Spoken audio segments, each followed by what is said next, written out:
నమస్తే అండి, welcome to Guntur రుచులు. ఈరోజు అయితే ఇక్కడ చట్నీ ఏంటా అని చూస్తున్నారా? చింతకాయ అలాగే పండు మిరపకాయలతోనండి. మరి ఈ కాంబినేషన్ అయితే మనకి రైస్లోకి చాలా చాలా బాగుంటుంది. మరి ఎప్పుడు చింతకాయ పచ్చడి అనగానే పల్లి ఎండు మిరపకాయలు మాత్రమే గుర్తుకొస్తాయి. కానీ ఇలా పండు మిరపకాయలతో ట్రై చేయండి.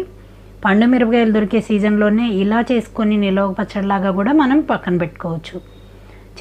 చింతకాయలు అలాగే పండు మిర్చి, ఆవు పిండి, మెంతుపిండి, ఉప్పు అన్నీ కలిపి గ్రైండ్ చేసుకుంటే కూడా చక్కగా మనకు కావాల్సినప్పుడు పల్లీలతో కలిపి గ్రైండ్ చేసుకోవచ్చు. మరి ఇలా చూసారు కదా. మరి ఇందులోకి నేనేం వేసేసానో వీడియోలోకి వెళ్తూ చెప్తాను.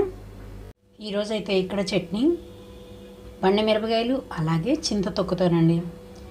చింతకాయలైనా తీసుకోవచ్చు, చింత తొక్కు అంటే ఆల్రెడీ నిలవ పెట్టుకుంటాం కదా మనం, ఇలా తొక్కించుకొని ఇదైనా తీసుకోవచ్చు. చింతకాయలు తీసుకున్నా కూడా పర్వాలేదు. చింతకాయలకైతే నేను ఇక్కడ మీకు ఈ క్వాంటిటీ అయితే నాకు 1/2 kg చింతకాయలకి సంబంధించిన చట్నీ తొక్కు చూసారు కదా, ఉప్పుతో కలిపి గ్రైండ్ చేసి పెట్టుకున్నాను. ఇక్కడ పండు మిరపకాయలు వచ్చేసి నేను 150 grams వరకు తీసుకుంటున్నానండి, కొంచెం మంట తక్కువగా ఉన్నాయి కాబట్టి. పల్లీలు వచ్చేసి నేను ఇక్కడ 50 grams వరకు పల్లీలు పొట్టు తీసి పెట్టుకున్నాను, వేయించి పెట్టుకొని. అలాగే దీంట్లోకి జీలకర్ర 1 స్పూను, తాలింపు గింజలు, అలాగే మెంతుపిండి, ఆవు పిండి.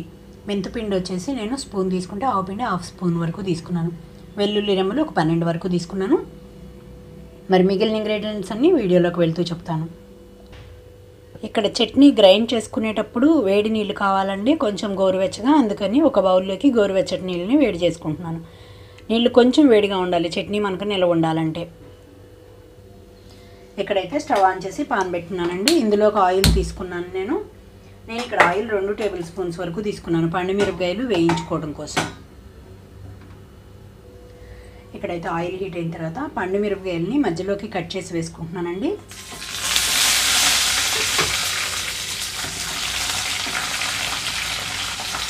లో ఫ్లేమ్లో ఉంచి వేయించుకుంటున్నాను.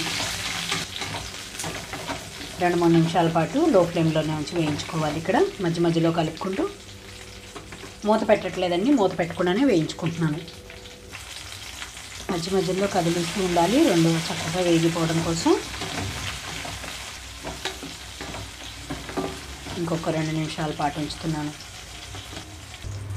2 నిమిషాల తర్వాత చూడండి పండు మిర్చి అంతా వేగిపోయింది. ఇంకా నేను స్టవ్ ఆఫ్ చేసేస్తున్నాను. కొద్దిగా ఆరనిస్తున్నాను. మిక్సీ జార్లో వేసుకోవాలంటే ఇది నార్మల్ టెంపరేచర్కి రావాలి. స్టవ్ ఆఫ్ చేసేస్తున్నాను, కొద్దిగా ఆరనిస్తున్నాను. ఈ లోపల నేను కాచి పెట్టుకున్న నీళ్ళు కూడా కొంచెం నార్మల్ టెంపరేచర్కి వస్తుంది. ఇప్పుడైతే ఇక్కడ వేయించి పెట్టుకున్న మొత్తం పండు మిరపకాయలన్నీ కూడా మిక్సీ జార్లోకి తీసేసుకుంటున్నాను నేను.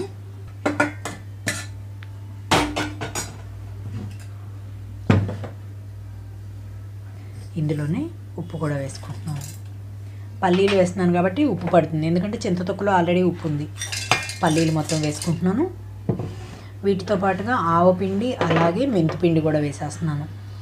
అలాగే వెల్లుల్లి రెమ్మలు, వీటితో పాటుగా జీలకర్ర కూడా వేసేసుకుంటున్నానండి. ఒకసారిగా గ్రైండ్ చేస్తున్నాను ముందు. చూడండి కొద్దిగా బరకగా గ్రైండ్ అయిపోయింది. ఇక్కడైతే నేను వాటర్ కొంచెం వేస్తున్నాను. ఇప్పుడు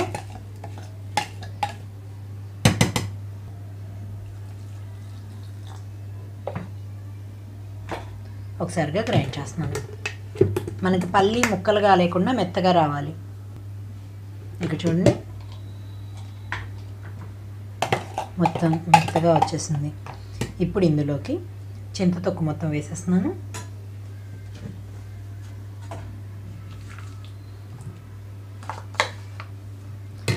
చింతతొక్కు వేసిన తర్వాత కూడా కొన్ని వాటర్ వేస్తున్నాను.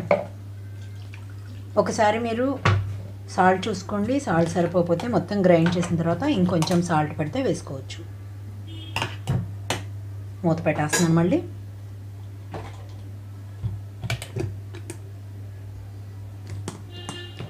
మూత తీసుకున్నాను. ఇక్కడ చూడండి మెత్తగా గ్రైండ్ చేసుకున్నాను. ఇప్పుడు దీనికోసం తాలింపు పెట్టుకుంటున్నాను. ఇక్కడ ఇదే పాన్లోకి ఆయిల్ తీసుకుంటున్నాను తాలింపు కోసం. నేనైతే ఇక్కడ 1/2 కప్ వరకు ఆయిల్ తీసుకుంటున్నాను. ఇక్కడ ఆయిల్ అంతా హీట్ అయిన వెంటనే ఆవాలు అలాగే జీలకర్ర వేసి వేయించుకుంటున్నాను. వీటితో పాటుగానే కరివేపాకు రెమ్మలు కూడా.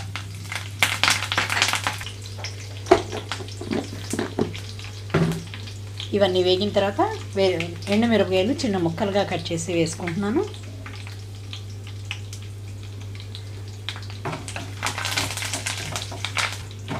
స్టవ్ ఆఫ్ చేస్తున్నాను.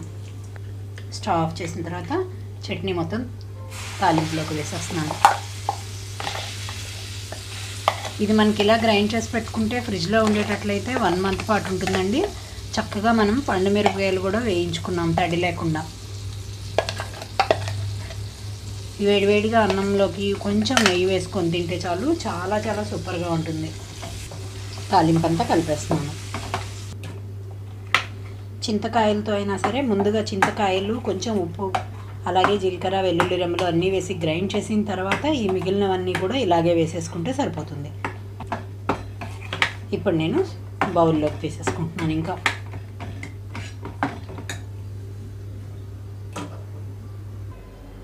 చూసారు కదా, చింతకాయ అలాగే పండుమిరపకాయలతో చట్నీ. రైస్లోకి అయితే చాలా చాలా సూపర్ కాంబినేషన్ అండి. కొంచెం నెయ్యి వేసుకొని తింటే చాలు, నోటికైతే ఎంత టేస్టీగా అనిపిస్తుందో. మరి ఒక్కసారి అయితే మీరు ట్రై చేసి చూసి మీరు కూడా మీ ఒపీనియన్ అయితే కామెంట్ బాక్స్లో పెట్టండి. అలాగే మీలో ఎవరైనా మా వీడియో ఫస్ట్ టైం కానీ చూస్తున్నట్లయితే ప్లీజ్ మా ఛానల్ని సబ్స్క్రైబ్ చేయండి. అలాగే మా వీడియోస్ లైక్ చేస్తూ షేర్ చేయండి. పక్కనే ఉన్న bell icon all option click చేస్తే మేము ఇచ్చే వీడియోలన్నీ మీకు నోటిఫికేషన్స్ వస్తాయి. Please encourage me and thank you for watching. Thank you.